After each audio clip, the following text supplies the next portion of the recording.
What's going on, guys? This is Diamond Trades and Stock Sniper from Kane Capital Discord. And today we're going to be talking about unusual whales and how we use unusual whales to add conviction to our trades and overall enhance us as traders, right? And so one of the primary things that I love about unusual whales is using it for intraday trades to add conviction to my trades, right? We all have certain chart setups, certain patterns that we're looking for and whatnot. And I think that adding unusual whales to whatever system that you have can give you that additional level of conviction that you may need to enter and remain in profitable trades. And so today we're going to cover some of that. Hence the name Unusual Whales. It helps retail traders kind of decide and figure out what the whales are doing, large trades, what hedge funds are doing, and what market makers should be doing. And when we're looking through this flow, we can often find some larger trades that will add conviction behind our trades the next day. Right, 100%. So without further ado, let's jump into it. I'm going to go ahead and cover a trade that I took from Monday, the 13th on QQQ 278 puts, right? And so first we can go ahead and jump into the chart. So on last Monday, we had this massive gap down from upper 280s, 290 level back to about 280.21. And so we opened 280.21 here was the year-to-date low prior to this open. This was the year-to-date low for QQQ.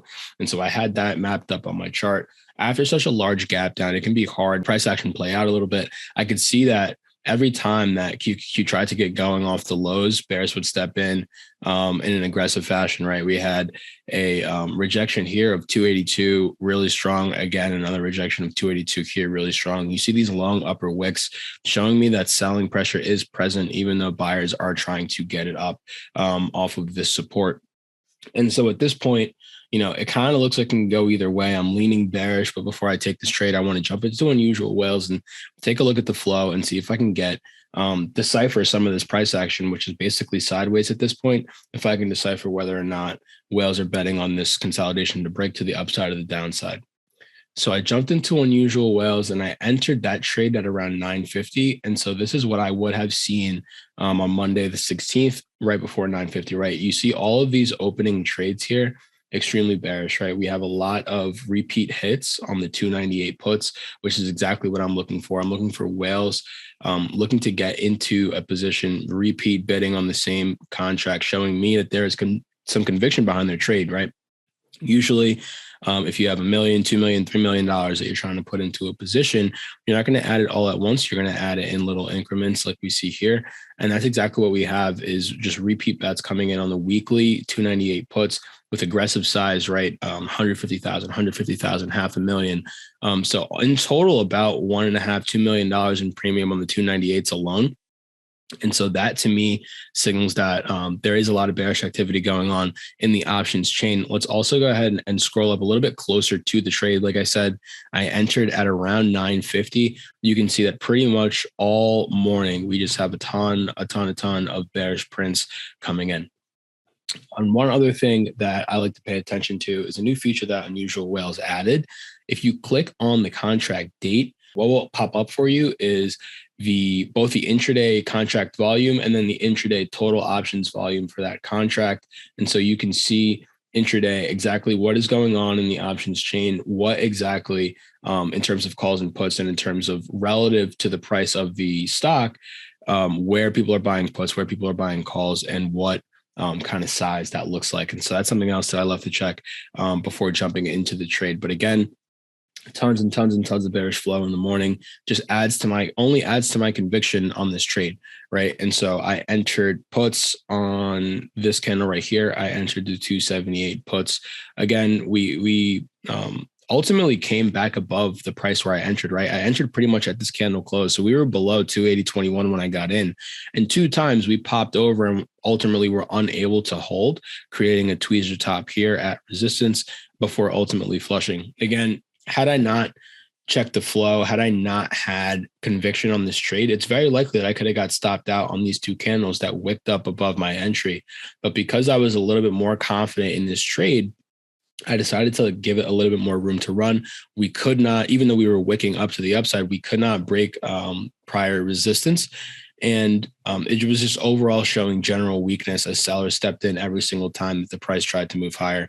And so all of those things combined with the bearish flow from unusual whales allowed me to get into this trade at about here, 9:55 in the morning, ultimately riding this wave down and scaling out as we broke low a day. EMA reject right here, only adding to my conviction.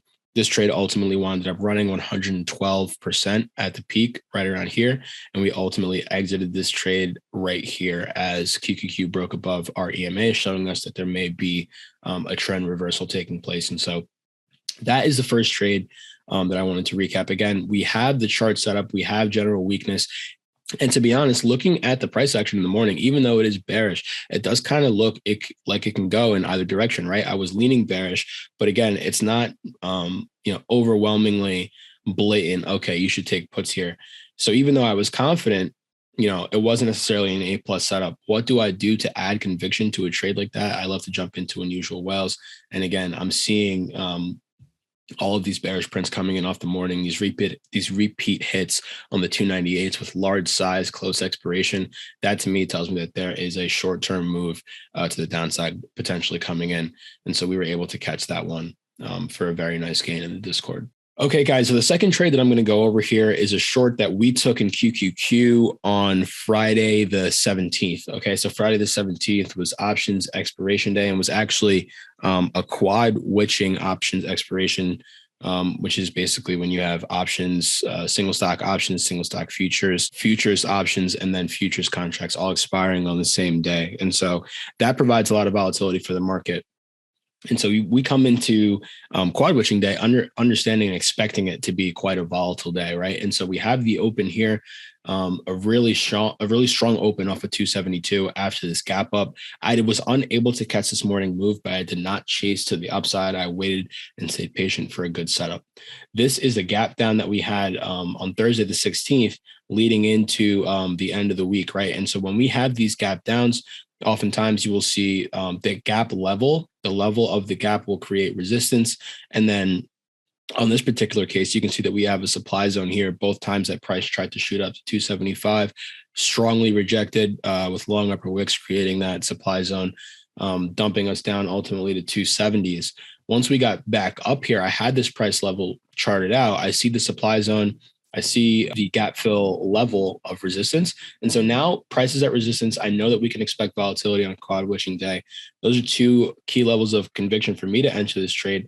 I'm looking for a little bit more conviction, right? I've already got two levels of conviction. The setup is looking kind of A+ to me, but I want a little bit more just to feel confident in this trade, right? So I'm going to jump into unusual whales and take a look at the flow and see what we see. So this is the flow from Friday the 17th, and I'll go all the way down to the open, right? And on my settings here, we've got single leg only. Today's trades, which would be from the 17th. Ignore this. This is not applicable for this particular trade. And then my max premium range is going to be 100,000, ask only, both calls and puts. And then my DTE range, I play with this back and forth. Sometimes I'll do 10 to get some of that nearer dated aggressive flow. But sometimes I'll go out a little bit further because whales that are placing large bets on positions don't like to have such high risk, right? So when you're taking those 0 DTEs, those 1 week to expiration, 2 weeks to expiration, those contracts can be extremely volatile. And sometimes whales, if they have a particular view that they want to express through an options position, they'll take a little bit further out to sort of mitigate some of that volatility. And so I like to get some of the further dated flow just to get a more holistic view of what exactly is going on in the options chain. In this trade, you can see we have repeat hits on the 320 puts, aggressive bids coming in all morning, right? 9:35, we can see a ton of these 320s coming off. And then additionally, around 9:40, we have repeat hits in the 305s, right? So this to me, after I watch the chart, I see that we're at resistance and I see a ton of bearish flow coming in. That's only going to add to my conviction, right? I see that we're at the gap fill resistance. I see that we're at a supply zone. Both of those things are good, but what's really going to drive that home for me and make it an A+ setup, seeing all of this bearish flow come in makes me confident that we could potentially see a reversal. And so we decided to get into the 272 puts in this candle right here as we were kind of rejecting off of the supply zone. You can see that the next candle ultimately actually breaks the high of our entry, still fails to break through resistance. We have the supply zone rejecting.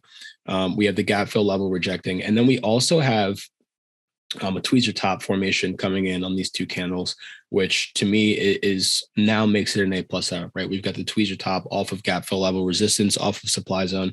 And then at 9:55 here, so towards the end of this candle, 9:55, 10-minute candle, let's go into the flow and check out, now that I'm in the trade, what's going on. I do see some bullish prints start to come in. And so that, to me, while I'm in the trade, and I actually came in to Unusual Whales and saw this bullish flow and got a little bit concerned while I was in the trade. It wasn't at my stop loss or anything, so I didn't necessarily stop out. But that, to me, is just in the back of my mind. Okay, keep in mind, we do have some bullish prints coming in. So if we can break this resistance, we can really squeeze. And so that would probably be my time to get out.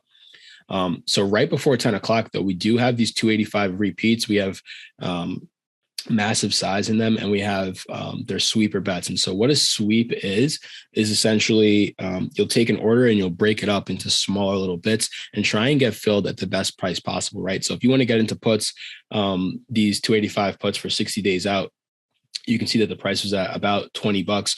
So if you can get filled for some of these contracts at 20, they'll fill you there. If you can get filled for some at 21, they'll fill you there, right? So they'll break it up into smaller orders so that you have a better chance of getting filled at a better price.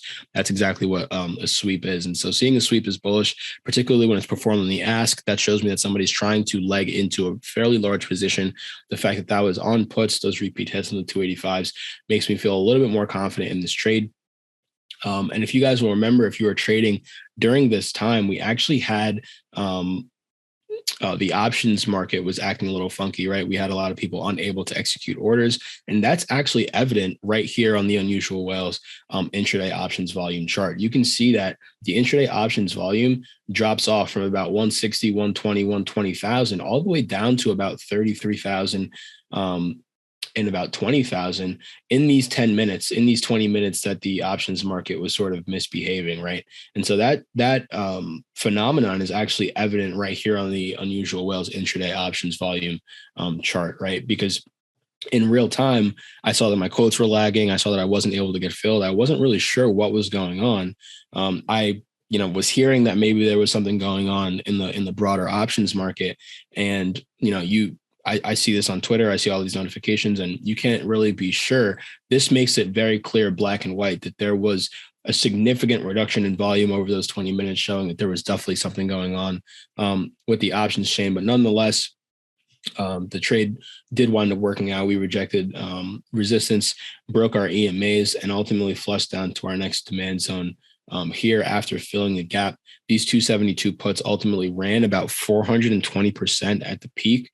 And so we were able to catch a good chunk of the move down and really exploit, again, the fact that we had such high levels of conviction between the gap fill rejection, the tweezer top, the supply zone, and then the overwhelmingly bearish flow that we were seeing throughout the morning, particularly on the 320 puts and the 305 puts. And so that's how we use Unusual Whales intraday during the trading day to add levels of conviction to our trades. The chart looks nice. It looks great. I want to take a setup. Let me jump into Unusual Whales just to add that additional conviction to my trade, to say, okay, not only is the chart setting up for exactly what I want to see, but other institutional and large money players in the market are seeing the same thing and are taking the bets on the side that I want to be on. And so that's always a good thing to see. And that will always add conviction to my trades. Hey guys, I'm going to talk today about a Tesla trade. Actually, 2 Tesla trades that I ended up making on Friday. Over here, we could see I decided to add Tesla puts at 9:55. And ultimately 2 minutes later, or 3 minutes later, actually, we ended up seeing that large red candle right there coming. And I decided to scale half of my contracts right here to secure the win. As we could see about 10 minutes later, we saw the volume start to slow down a bit, but we did start to see a little bit more selling. And I did decide to cut the other contracts right here. The reason why I decided to cut this was actually because we were having a problem across all brokers on the bid and ask spreads. And I didn't really like how it was looking, and I didn't really want to take a chance. And I was already in a green trade, so I decided that it was best to scale it right here. Now, I like to use Unusual Whales to help me find conviction behind some of these. Now, one thing we could see over here, this is a great visual provided by Unusual Whales. is it will show us exactly what the calls and puts added at every price were. So we could see basically right here around 660, we see a little bit more calls than puts still, but we could see a significant amount of puts right here. And one thing I like to do just about every night is I like to take a look through the flow, and I like to find some trades that I like and take a look at what the whales are overall trading.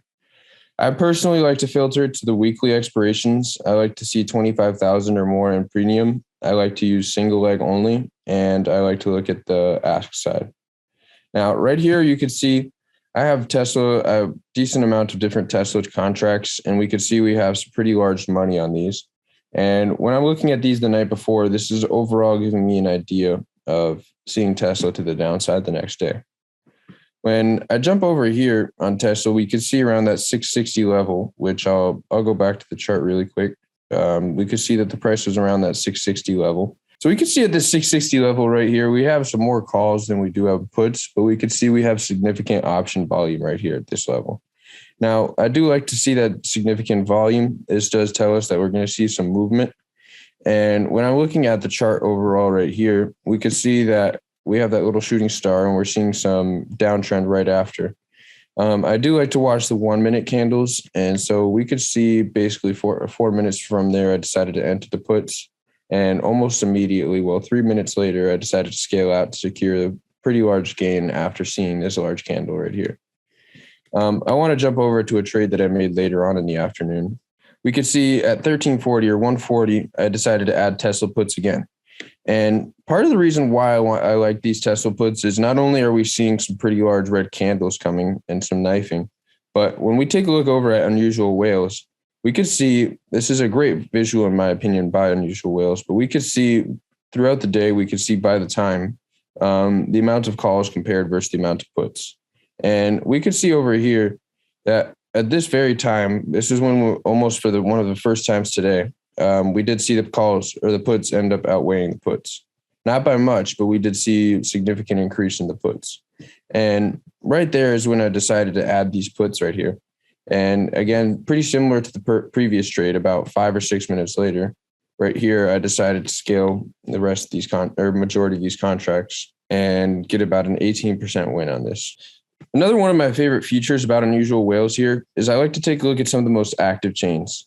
And when we look at some of the most active chains, we could see that the 650 put right here, the 640 put, the 600 put, not only are those bearish chains, but we could also see, and we can compare right away, the bullish and bearish premium right here. And it's a pretty good visual. We just look over here and we could just hover over it and see it almost instantly. I like to take a look at that to have an idea ultimately of what is looking more bearish than bullish. So guys, I want to take a second and show you guys also some of my favorite features about unusualwhales.com.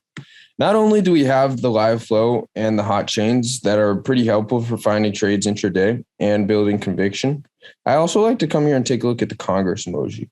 Now, when we click on the Congress emoji here, this is actually where Whale tracks most of the Senate's trades.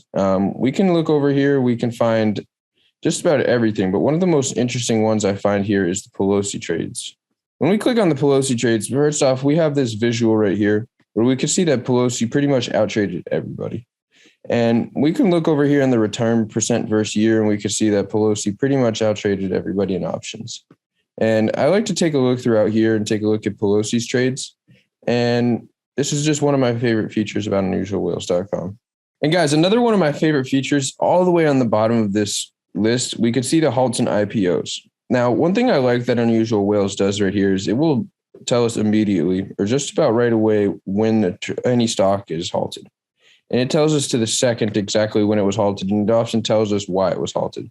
So this gives us a pretty good idea of why some of these halts come, and we can also find out right away and be some of the first people to know once they're unhalted. All right, guys, that's going to wrap up the Unusual Whales recap for us today. We went over 3 trades, 1 Tesla winner and 2 QQQ trades. One went 120%, the other went 420%.